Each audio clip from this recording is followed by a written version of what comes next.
like this, you don't need enemies. Okay, we on? Lovely Dorothy, gentlemen, welcome to all, and thank you so much for coming. My part is an honor and a pleasure, but will be a brief one. I have this occasion to introduce your Toastmaster for the evening, who obviously needs no introduction to 99 and 99/100% of you. I want to say that he's particularly known for his golf game and has been known to say that if he catches anyone with a fast backswing, he'll wind up with their wallop, and has in golf and in gin rummy. And that's what I like to think of as his vocation. More seriously, he's probably the greatest friend that the hotel industry could have, has served it as well as anyone could ever be expected to serve it.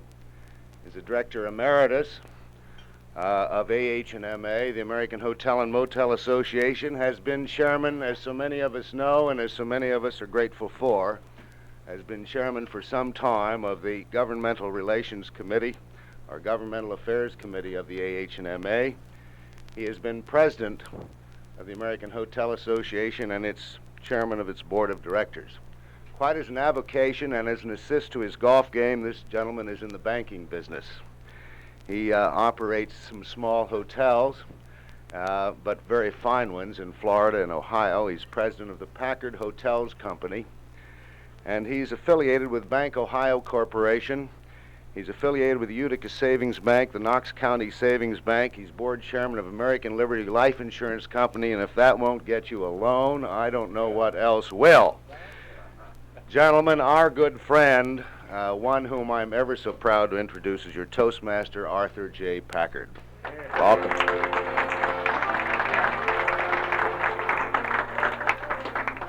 Thank you, Dick, very much. You know, gentlemen, my dad told me when I was a young man that if I would pal around a little bit with people that had brains and polish and maybe a little money, some of it would rub off on me a little bit. I want you to know that since Dick Holtzman was out in Ohio and I first knew him, I've been following him for quite some time in the hope perhaps that some of this polish and this charm and so forth that he's displayed to you this evening would rub off on me a little bit. And you know, this is something, this attributes that he has is something that you can't buy wholesale. And I'm happy to say that these attributes of Dick, he's been endowed by nature with a great supply. I envy him these attributes as well, but most of all I think I envy his youth and enthusiasm and good looks, which everybody at my age now likes about the young people. Dorothy, may I say to you that you're a great welcome addition to this table and to this party.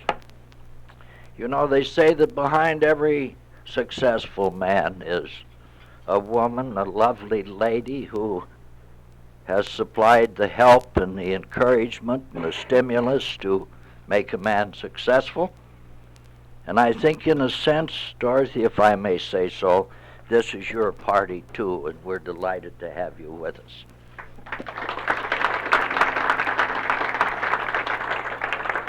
And you know, as I look around this room, I see a lot of people that I know, and if it's true that you can tell a man by the number and the kind of friends he made in his lifetime, Vince, I want to tell you, you're in deep trouble.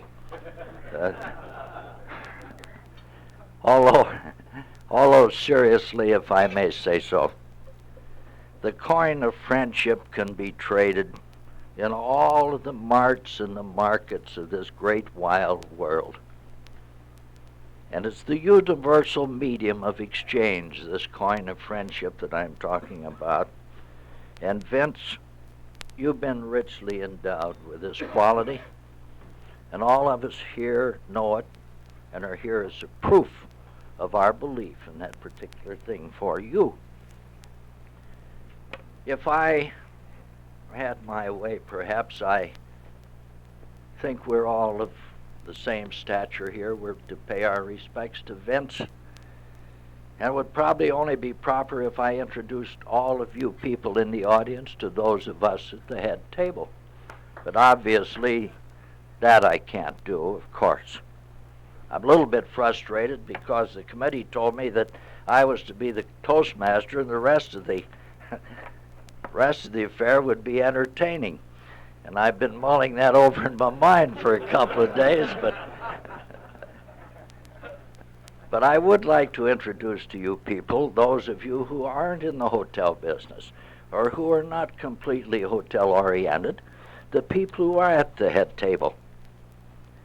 This group recognized, if I may say so, that this compliment to Vince has been long overdue.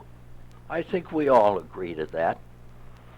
And I think that this group at the head table assumed the responsibility, if I may say so, of being the focal point or the catalyst for all the people and the ideas and the details of this particular dinner. So with your indulgence, may I present to you, on my right and on your left, the leader of the flock, so to speak, in New York City. As president of the New York City Hotel Association, he's carried the problems and the woes of the hotel men in America's largest cities. Fortunately, he has broad shoulders, as you'll see when he stands up to take his bow. Shoulders broad enough to carry the labors of love, such as the details and the organization of this delightful party. May I present to you Mr. Daniel Hickey, the president of the New York Hotel Association, City Hotel Association.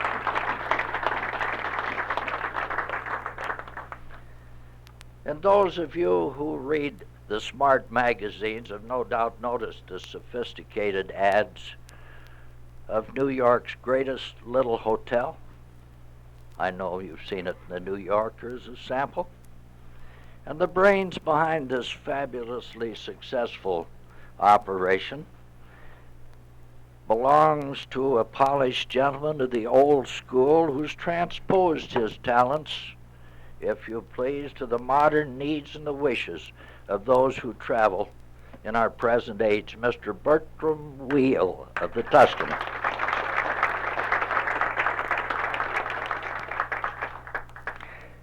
And to your right, gentlemen, and to my extreme left, I would like to present to you a long-time, close, and warm personal friend. His is the guiding genius behind one of the world's great hotels.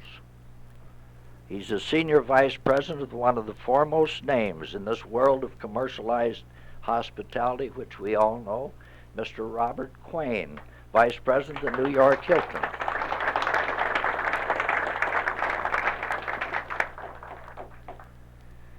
You know the definition of a Southern gentleman, and I don't want to impose on the skit that we just had here. They say the definition of a Southern gentleman is a guy who never kisses his wife but will shoot anybody that does.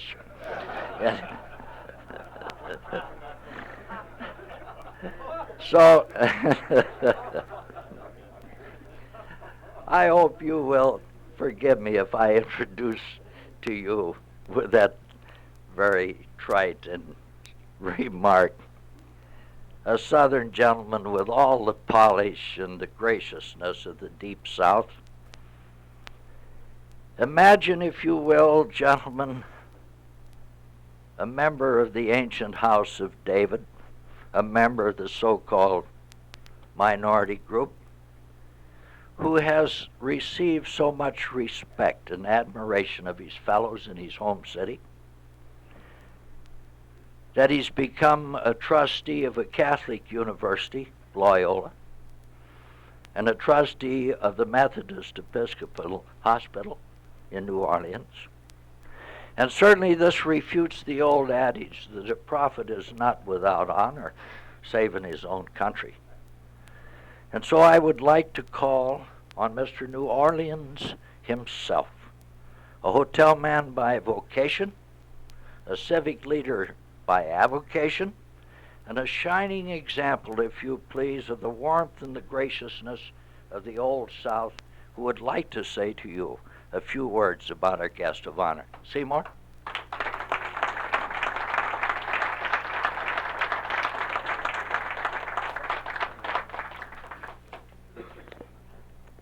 Thank you very much, Art. Sweet, friendly, charming Dorothy, Vince, and gentlemen. It's a great honor for me and a tremendous privilege to be able to tell you something about the background of our guest of honor. If I should try to tell you of some of his accomplishments, it would take me the rest of the evening. But I'm sure that some of the things which I shall now tell you will be of interest to you. Our guest of honor was born on January 27, 1900, in the city of Philadelphia, Pennsylvania. He spent his early days in Philadelphia, Albany, and Scranton.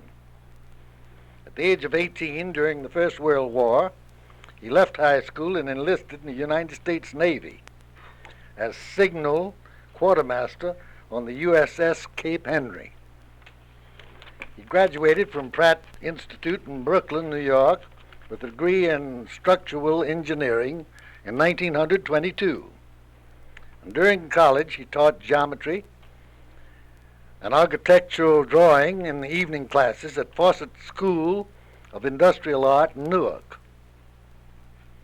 In 1921 to 1925, he was a sales engineer of the Atlantic Terracotta Company. From 1925 to 1926, he was associated with the large Placer gold mine in Trinity County, California.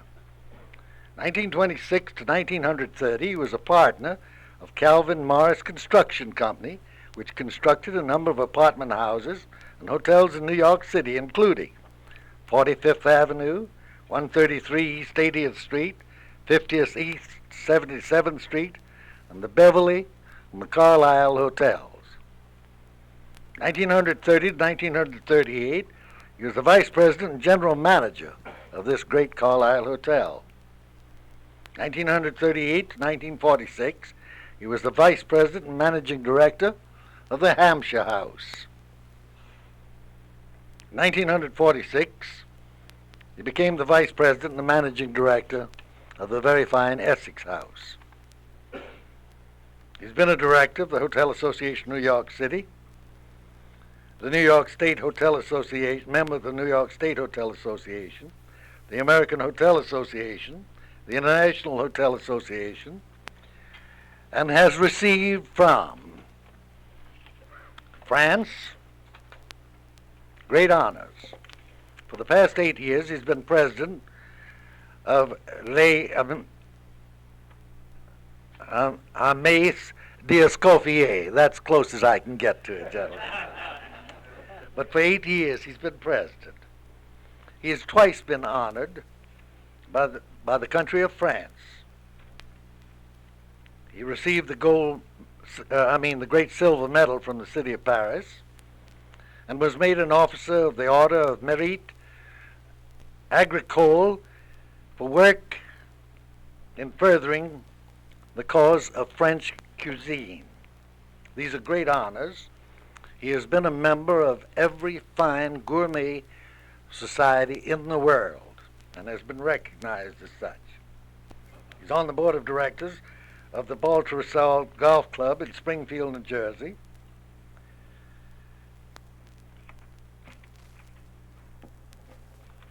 And I shall not bore you with any more of the things to which he belongs, but I would like to tell you, gentlemen, this. I'm not a member of the bees, nor am I a member of the weasels. But if he has done for the bees and the weasels that which he's done for the greatest organization that I'm familiar with, the Tavern Club, then you gentlemen are just as proud of him as we are. Our guest of honor has been responsible for the perpetuation and the success of what we consider the greatest club in the whole world, the Tavern Club. The manner in which he has conducted the affairs of the Tavern Club and the high plane on which he has maintained it has caused all of us to be very proud of our association and the fact that we are members of it. And I'd like to publicly state that which I have said on so many occasions. We, the members of the Tavern Club, are grateful to you, Vince, for all that you've done for us in perpetuating our great club. I realize that the night is getting late, but never in my whole life, and I'm sure that most of you will agree with me, have we ever known a man with as many natural attributes as has our guest of honor. He's kind, he's considerate, he's generous to a fault. He's sincere, and those of us who know him best know that one of his attributes is that he's an absolute perfectionist. And I'm sure that I speak for everyone in this room, Vince, we're proud of you, and we're proud and grateful for your friendship. I hope that you live long and we can all continue to enjoy your very fine friendship. Thank you very much.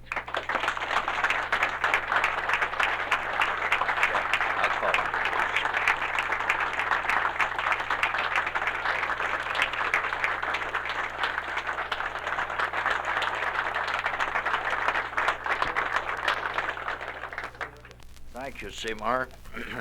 You know, there's an old adage that no guy is a hero to his valet. And I know in my own personal organization, they probably comes along about the 1st of November. They want to know how the old man is going to vote so they can vote the opposite ticket. Tonight, however, we're living in a different age, or in a different aura, if you please. I would like to ask Mr. Tom Fitzmaurice to step forward on behalf of the employees of the Essex House. Tom?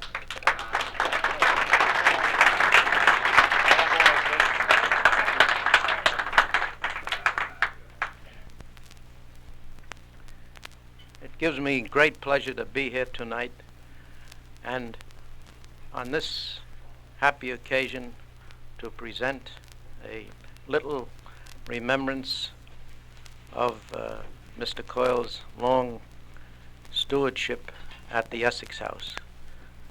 I have a picture of the Essex House that has been autographed by our department heads, and we hold you in such high esteem that it is indeed an honor and a privilege for me on their behalf to make this presentation.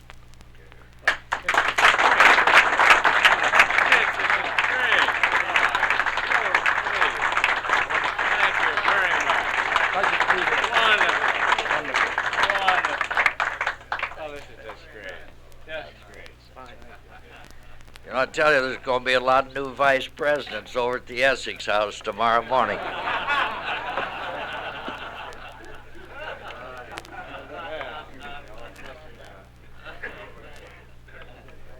And you know, on occasions such as this, there must always be certain mementos the man can.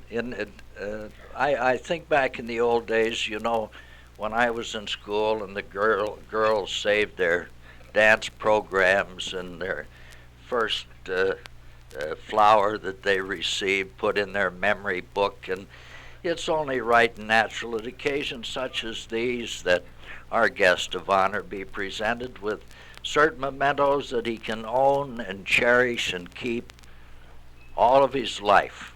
So with your indulgence, may I ask our chairman, Mr. Dick Holtzman, to present something to our guest of honor. Thank you, sir. Vincent, I think you know that there's very little material thing that is worthy of the friendship that all of us feel for you and the devotion that we feel for you. What's more, you have just about everything I can think of, man, in the material way. But all of your friends, those here assembled, and those few who, for reasons beyond their control, could not be here, have sent letters which are bound in this volume, and I have the great privilege of presenting this to you, Vincent, and we hope that it will provide you with many hours of pleasure because it represents the sentiments of your multitude of friends. This says, from the devoted friends of Vincent J. Coyle, November 12, 1968. And there are over 150 or 160 letters, I think, in that bound volume. Now, Vince, one other thing. You are somewhat of a connoisseur, I'm told, of wine. I haven't tasted any of your wine lately, but your friends further felt that this would be somewhat of a fitting memento of this occasion, and this Tiffany wine cooler God, to polish it, you better be careful. Is Dorothy and I have already worked out a schedule for you to polish it. And if I may, I should like to read the inscription which says, presented to Vincent J. Coyle with warmest appreciation and admiration from his friends, November 12th, 1968. Oh, that's just wonderful. Just great.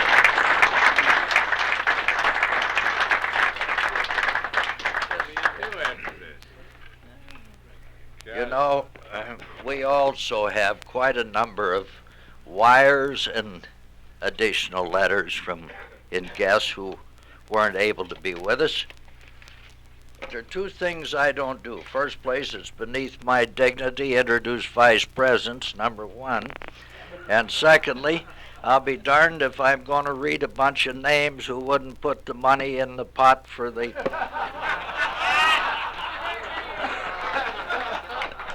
So those will be turned over to Vince to look at in the future. You know, Vince, may I add a few personal remarks that I know represents the feelings of everybody in this room. It's been wisely said that success in life is not actually measured by the material things, but rather in the impressions that one makes upon his fellow man. And I think your untiring and unselfish efforts to improve your chosen professions and to assist your many friends have gained for you the esteem and the admiration of those who you have served so faithfully. And this, in my humble opinion, for myself, and I know for all of us here, is a priceless attainment, in our opinion.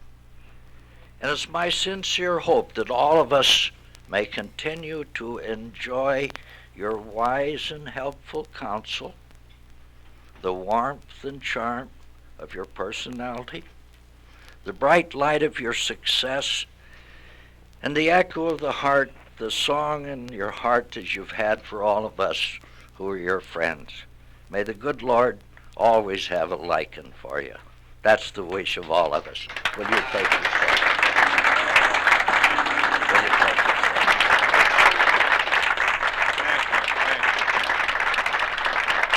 That's the sweetest thing you've ever heard.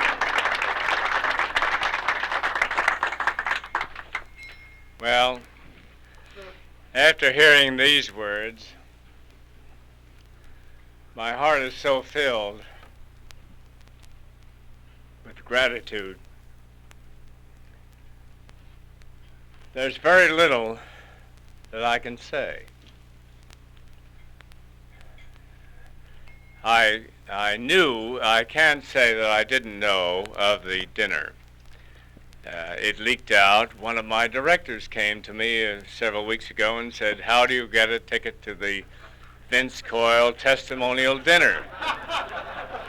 I said, I don't know what you're talking about. Somehow it leaked out, but I'm absolutely dumbfounded. I never expected anything. I just can't understand how so many wonderful people could come out in this weather, this vile weather, to do honor to me tonight. It reminds me, first off, I must say, George Fries, and will tell Mr. Bach tomorrow, how much I appreciate this wonderful service which you have given us. The hors d'oeuvres, the drinks, the food, the service, everything was superb. Couldn't have been better. Everybody. I think everyone agrees that it was the most perfect service in the world. And Seymour and Dick, Arthur, all of those who have spoken, and you rascals, I'll speak to you who have given that skid. I'll talk to you later. It's a good thing you don't have my advertising contract. When I heard about these pictures being collected, and I'm sorry that a couple of my friends weren't here tonight because Don Luce, one of my friends, is in that football picture with me. We'll have more of that later. I would like to say that tonight reminds me very much of a night the same month 40 years ago. Windy, stormy, on a Saturday afternoon, when the wind took in the steel structural beam that took down 5 stories of our steel beams into the Madison Avenue streetcar tracks and tore the whole thing down and put us back 6 months behind our construction program for this hotel. It was just 40 years ago this month, in the month of November, that we had this first of 3 things which happened to set us back. Everything, as you may know, in my life goes in 3s. The second thing happened in January 1st of 1929 when we had the 5-day week go into effect in Albany, which set us back for $500,000 and 2 months more. And the third thing, when we had the crash in October 29th, and we opened in November 1st. And we lost the Carlyle, and when my partner, Mr. Ginsberg, sat on the courthouse steps in 1932, and he said to me, "Vincent, we were just 25 years ahead of our time with the Carlyle Hotel." And we were 25 years ahead of our time. But we built a wonderful hotel, and I'm glad to be here tonight, many years later, to see this beautiful hotel, today one of the greatest hotels in New York City.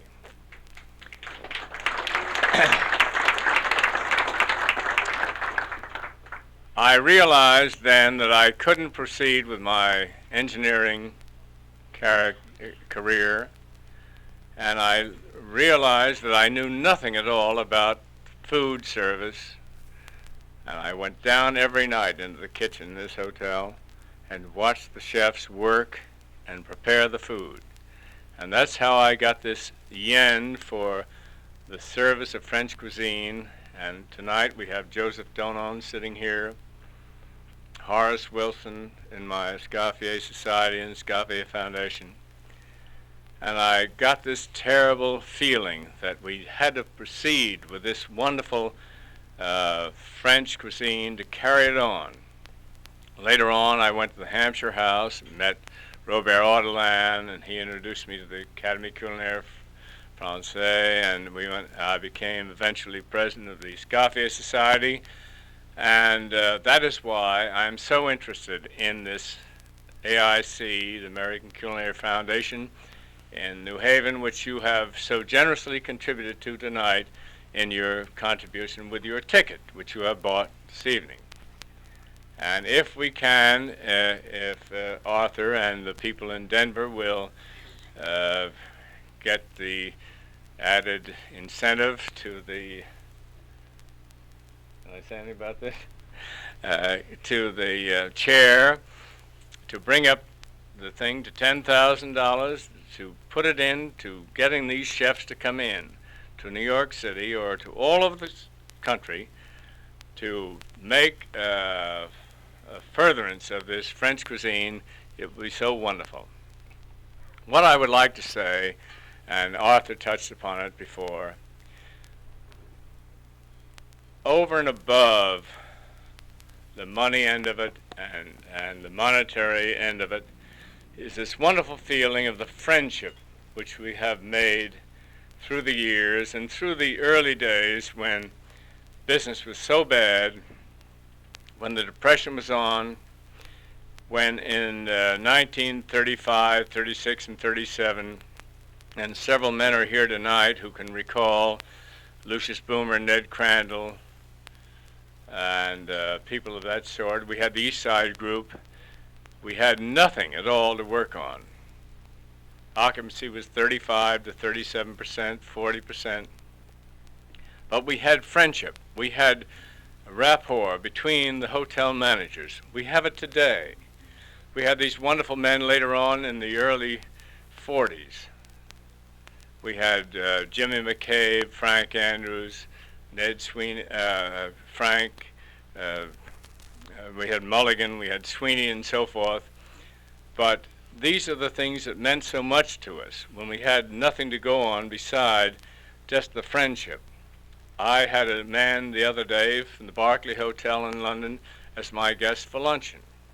I said to him, Mr. Fennell from the Berkeley Hotel, how is my friend George Ronas at the Dorchester? Oh, we said, we exchanged Christmas cards, but we never see each other. See, the English hotel men don't speak to one another. The French hotel men don't speak to one another. But later on, they realized the mistake. We speak to one another all the time. And now we have this wonderful rapport. Look, all the people here tonight, outside of my personal friends, are hoteliers. And that is why we have this wonderful feeling of progression in the hotel field. I would like to take my glass tonight and in thanking you all for coming here and doing me this great honor, I feel extremely humble, and I just can't thank you enough. I would like to drink a toast to all of you.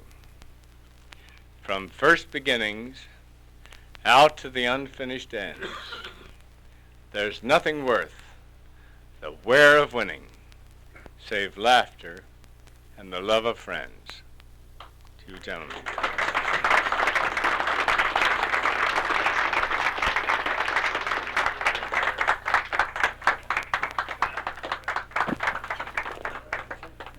Gentlemen, while you're all on your feet, may I offer an old Irish toast to our guest of honor? May he be in heaven 30 minutes before the devil knows he's dead. Vincent.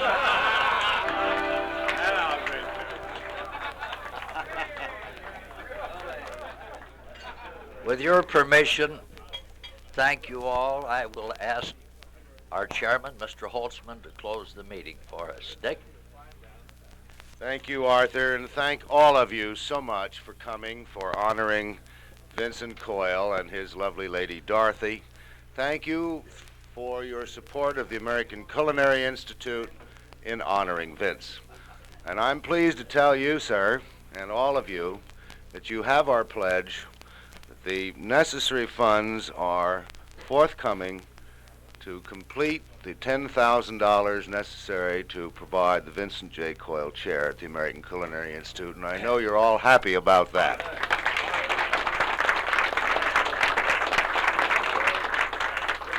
I would like very much to say a sincere word of thanks to the committee who have worked so very hard, to Bob Quain, certainly to Dan Hickey, to Bert Wheel, Howard Heinches, Al Kale, Bob Warner, Seymour Weiss, and Art Packard, Bless you. Thank you all.